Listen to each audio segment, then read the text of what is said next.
Welcome back. You're watching Over the Hump, live from New York City.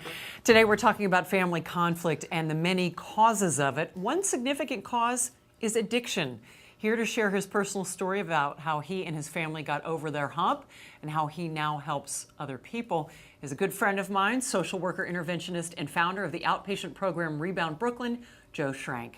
Hi, Joe. Good to see you today. Good to see you. We're glad you're here. So, as a therapist and a social worker and someone who helps families on a regular basis, what is an important first step in helping families repair relationships? I think an important first step is making sure that you've identified a problem, so it's not just collateral yelling and emotion. And so if there's an actual identified issue that you can see is disrupting family life and family systems, I think that that's very important to actually know what you're talking about. And then once you identify it, what's the next step?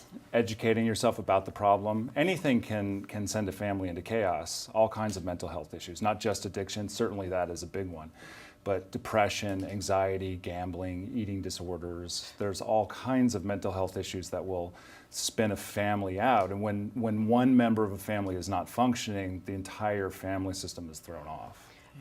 Joe, alcoholism was a major source of conflict in your family. Your father was an alcoholic. Yeah. You were an alcoholic, but you've been sober for 16 years. Yes. Give us a little background. My father, and probably his father, and who knows how many fathers before, were alcoholics. I think that it's always important to keep in mind that it's a genetic issue for sure, that people are genetically loaded for alcoholism. And I was not an exception to that. By the time I was 26, I was very depressed, not functioning in the world, pouring alcohol on depression, which always seems like a good idea while you're doing it, and it ends up being a really, really awful idea. Sure. Yes, it makes things much, much worse. Yeah. Yes, for sure. And what was the hardest part for your family when you were going through your years of acute alcoholism? I think that the unpredictability of your behavior. Right. I think that one thing that all families want is consistency and reliability.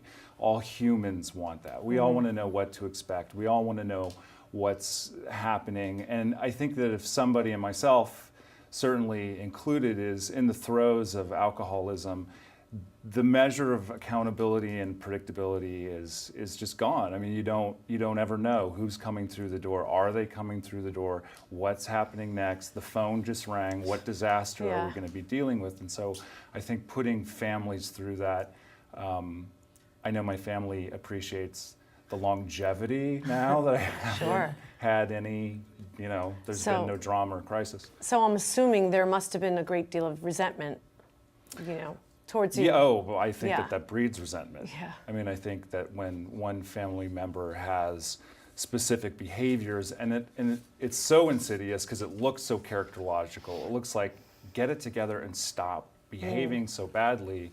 So it does breed resentment for sure.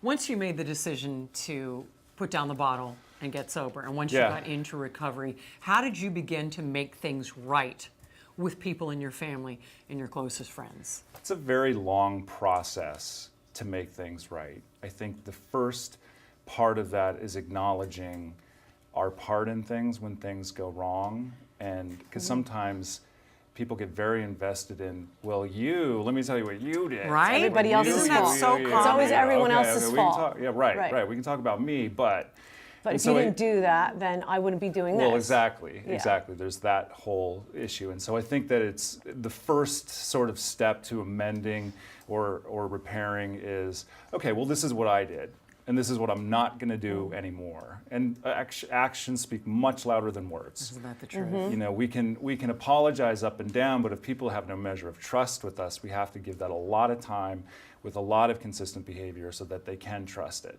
And I always tell people, whether it's as a professional or even just guys who are trying to get sober, that the best thing you can do is, well, stop doing that. Like whatever, whatever. I always say that. Don't do that anymore. That apologies sometimes end up being just empty words. You have to back them up with, actions. They do end up being empty words, and it can also be damaging because you feel like, well, we've heard this 10 times before. Right. Kind of thing.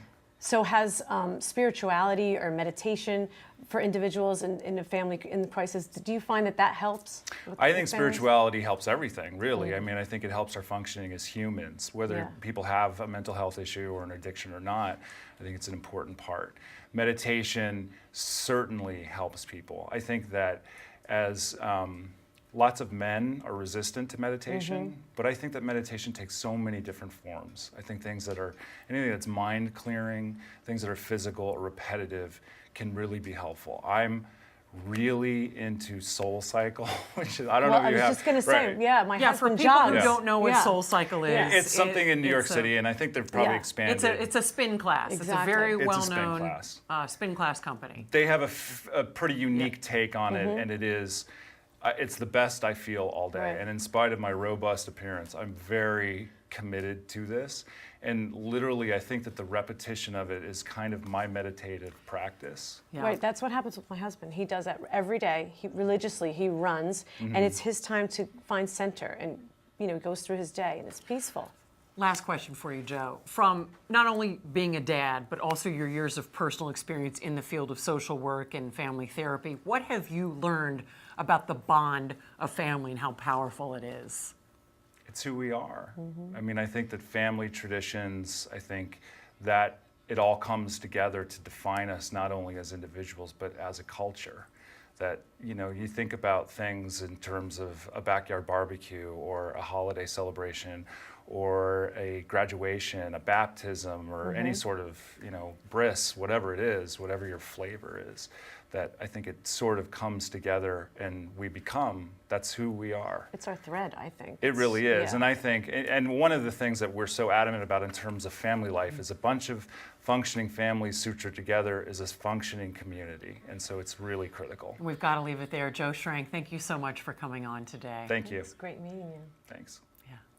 Coming up, we're going to learn how we can avoid, resolve, and begin to heal from some of the problems that we go through as families. Healing is so important. Kathy and I will be right back.